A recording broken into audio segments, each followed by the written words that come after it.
Surgiu nos últimos dias a especulação de que Pedrinho BH, investidor, parceiro, patrocinador e possivelmente dono de 20% da SAF do Cruzeiro num futuro não tão distante, que ele teria feito pressão para que o Pepa fosse demitido.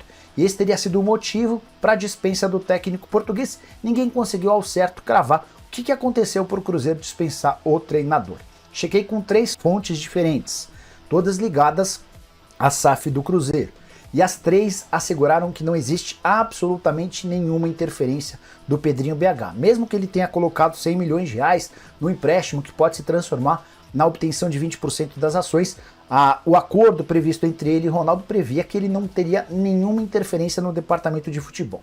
E uma das minhas fontes com quem conversei, que negou qualquer interferência do Pedrinho BH nessa situação, trouxe um dado interessante que eu queria dividir com vocês. Primeiro, a pessoa disse o seguinte, abre aspas, o Pedro não interfere em absolutamente nada no futebol. A grande verdade é que os jogadores já não confiavam mais no Pepa. E quando o técnico perde o elenco, não tem reversão, fecha aspas. Mas o que mais me chamou a atenção vem agora. Também de acordo com essa fonte, muito próxima ao Ronaldo, o Pepa já não gozava de prestígio com os jogadores e isso ficou provado para os dirigentes a partir do momento da postagem do Pepa nas redes sociais agradecendo e se despedindo do Cruzeiro. Segundo essa fonte, só 2 jogadores do Cruzeiro curtiram a postagem. E eu procurei, só consegui encontrar o Rafael Cabral. Depois quero contar com a ajuda de vocês aí na mesa e também dos ouvintes da 98 para saber se tem mais jogador do Cruzeiro que curtiu, comentou ou fez alguma declaração em relação ao Pepa. É algo que chama de fato a atenção. Pois então, o Pepa ontem deu uma entrevista ao competente Guto Rabelo da Rede Globo e aí foi exibido no Globo Esporte e tal, e o treinador se mostrou magoado com a demissão. Obviamente nós não temos, nem podemos passar as imagens aqui, mas vamos pegar umas aspas do Pepa, quando ele se mostra magoado com essa demissão. Coloca na tela para quem está vendo e para quem está no rádio, leio para vocês. Primeira parte, ele fala desta forma, abre aspas. Quando falo sobre isso, sobre essa demissão, falo com um bocado de mágoa e frustração, porque eu não queria sair, não esperava, nem queria, mas pronto, é assim. Da mesma forma como foi explicado sobre a força do projeto, se em algum momento acontecesse de perder por 3-0, chegar e falar, meus amigos, esse é o nosso treinador, é ele até o final da temporada, seja com 3-0, com 4-0, com 5-0, ele vai ser o nosso treinador, porque foi escolhido e nós acreditamos. Continuando, ele ainda continua na entrevista, ó. A coisa que fica é essa, por que não foi feito isso, por que foi feito aquilo? Se não foi feito, não acredito que dariam. Eu acreditava 100%. Mas quem tem a faca e o queijo na mão não acreditou. Só tenho que respeitar. Me ajudaram o tempo todo, não faltou nada, mas senti falta de apoio. Não faltou nada, mas senti falta de apoio? Doideira. Talvez acharam que era melhor desta forma. Falando sobre problema de elenco, o Pepa ainda completou aqui, abre aspas. Que fique bem claro, os jogadores que jogam menos, até os que jogam mais, falavam do Alisson, do Neto Moura, do Nicão, nada de problema, não teve nada. Quando tem cobrança, tem cobrança. Quando era para ficar com os jogadores, ficava com os jogadores e eu. Agora, que tínhamos um ambiente, nós tínhamos um grupo muito bom, de ambiente, de trabalho, de exigência, era fantástico. O grupo de trabalho era muito bom. E sobre a entrevista do Pedro Martins, gente, fecha aspas, né? Sobre a entrevista do Pedro Martins, diretor de futebol, diretor executivo do clube, ele comentou o seguinte, abre aspas. Por opção, não vi a coletiva do Pedro. Estou a ser apanhado de surpresa. Até fico um pouco assustado com isso. Não é responder a alguém, não é uma coisa grande, mas a gente treinava para baralho, só que com C. A gente treinava muito, aquele grupo treina muito, fecha aspas. Pois bem, muito grande a entrevista, bom material produzido pelos colegas. Diante dessas falas do Pepa Cabido, você tem alguma conclusão? Já que do lado do Cruzeiro foi falado uma coisa do Pedro. Do lado do Pepa, ele fala de ambiente bom. O Nicola traz a informação de que o ambiente não era tão bom assim e que na postagem dele no Instagram só tinha a curtida do Rafael Cabral. Então, CJ, aqui a gente tem... Muitos desencontros? Cara, muitas contradições. Porque quando os microfones foram até aos jogadores, eles falavam o quê? Que queriam Pepa, que o Pepa era um cara querido, que era um cara benquisto, blá, blá, blá, blá, blá, né? A impressão que eu tive, né, vendo a entrevista ontem do Guto e também vendo a entrevista coletiva que o Pedro Martins deu, é que o Pepa ele foi pego completamente desprevenido, né?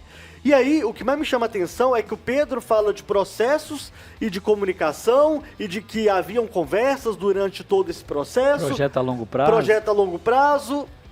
Não teve nada disso, né? A SAF do Cruzeiro, ela se comportou mais uma vez como uma associação de futebol comum, né? Modelo padrão. Agiu da mesma forma, né?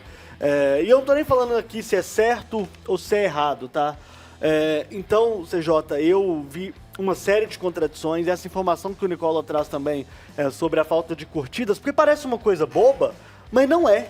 Não é uma coisa boba. Pode ser um indício. É um termômetro, não é uma coisa Não é um termômetro, É um Tantão? termômetro. Não é uma coisa boba, é uma coisa que sim, talvez a gente coloque ela num patamar, né, superestimado, mas isso dá indício sim que talvez o elenco não estava tão fechado com o Pepa assim como ele achava É que só estava. você ver outros comentários e outras publicações. Já vi outros casos, tanto de jogador se despedindo quanto treinador, que uma galera Sim. fala assim, segue, prof, vai ser feliz, Sim. mas foi bom. E esse não teve. Agora, o que me chama atenção, você não vocês vão pode. me desculpar, Você não mas- pode medir por isso, Gris, mas pode ser um indício. Não acho que é indício nenhum. Nenhum? Sinceramente. Você acha que não tem nada a ver? Não. Nossa. Tem Mas tantos do fatores jeito- que vão impactar. Mas É do por jeito aí, que eles gente. falavam pós saída do Pepa, todo De mundo surpresa? falando, Eu acho que surpresa. ali o Pepa falou bem coisas ao contrário do que o Pedro Martins tinha falado. E Sim. o cara ir lá curtir já pode criar um desgaste. Então o cara provavelmente viu... Pensa isso?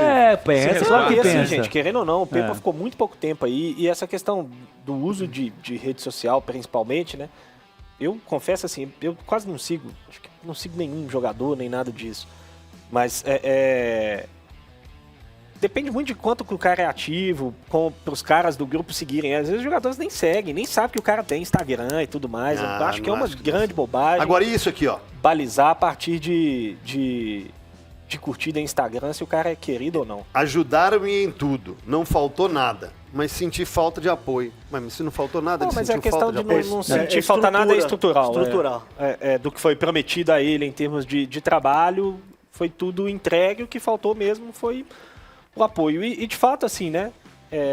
Se a gente for pegar, essa diretoria do Cruzeiro ela não é tão adepta de muitas entrevistas, né? Mas em nenhum momento o Pepa teve um apoio público, né? No meio desse período aí de... Quantos jogos sem ganhar? Foram 7, né? Oito. Oito. Quando acabou, acho que foram 8 quando ele foi demitido. No meio desse período, a gente não teve nenhuma demonstração pública de apoio por parte da diretoria do Cruzeiro. Não que isso fosse mudar alguma coisa e tal, pra mim não muda muita coisa. Mas, de Que ele fato... não tinha apoio, Ô, gente. CJ, rapidinho, cara. Eu sou um cara crente nas SAFs, cara. Ou era. Eu também. Essa situação do Cruzeiro me preocupou e muito. Eu falei honestamente, eu fiquei desiludido. Eu falei ontem no FDP que Por foi quê? a SAF com a genética de associação. Mas por quê? Pelas pessoas que estão no Cruzeiro, e são pessoas, algumas que eu já até trabalhei, e pessoas que eu acredito. Pedro Martins é uma que foi meu diretor de futebol, e é um cara muito legal, um cara muito profissional. Mas quando você tem Pedro Martins, Paulo Atuori, Gabriel Lima, caras legais pra caramba, caras bem intencionados, D'Alessandro. até que D'Alessandro, Paulo caras André. vividos. E há uma quebra de processo semelhante à associação Isso. por baixo desses caras, sem uma justificativa plausível, isso me preocupa. O futuro do futebol brasileiro. Eu tô com muito receio de as SAFs não serem as soluções dos problemas. Repetirem problemas e terem os vícios. Similares e as às mesmas associações. coisas, as pressões externas. Cultural, né, E Rafa? não ser tratado de forma correta o futebol. Eu tô Eu só muito acho preocupado. que tem um ponto aqui que eu acho que é sempre importante a gente falar, que assim, eu entendo o que o Rafa tá falando, eu também discordo até aqui com tudo que foi apresentado, dentro e fora de campo, com as falas de um, falas de outro e tudo mais. Eu sigo achando a demissão do Pepa um grande erro, mas não quer dizer que SAF não pode demitir treinador no meio de temporada, porque isso vai acontecer. só o e discurso, isso acontece Gris. em todos Mas os é só o clubes. discurso, Mas o Gris. discurso do Cruzeiro Como foi foi? outro. Foi Esse que é o problema, eu concordo com você, mas o discurso não foi esse. O discurso foi apoio, vamos dar aqui Projeto todas longo as bases, prazo. projeto longo prazo, fazemos entrevistas, blá blá blá, Não, não sim, sei o quê. mas é o Aí que eu tô chega, dizendo, de não é repente- porque fez a entrevista Porque- que todo o trabalho tem que ser Gente, sustentado. o Pepa, ele foi demitido após a partida contra o Grêmio. O Grêmio contra o Cruzeiro jogou num domingo à noite, ou foi sábado? Ah, não Enfim, lembro. foi Final no de fim semana. de semana, domingo, foi eu domingo acho. à noite. Na segunda, de manhã cedo, 10 horas da manhã, ele já não era o técnico do Cruzeiro. E assim, pegou ele de surpresa. Domingo, 27 de agosto. Você vê que pegou ele de surpresa agora. É difícil, gente, porque a situação ela vai perdendo o controle, né, CJ? É exatamente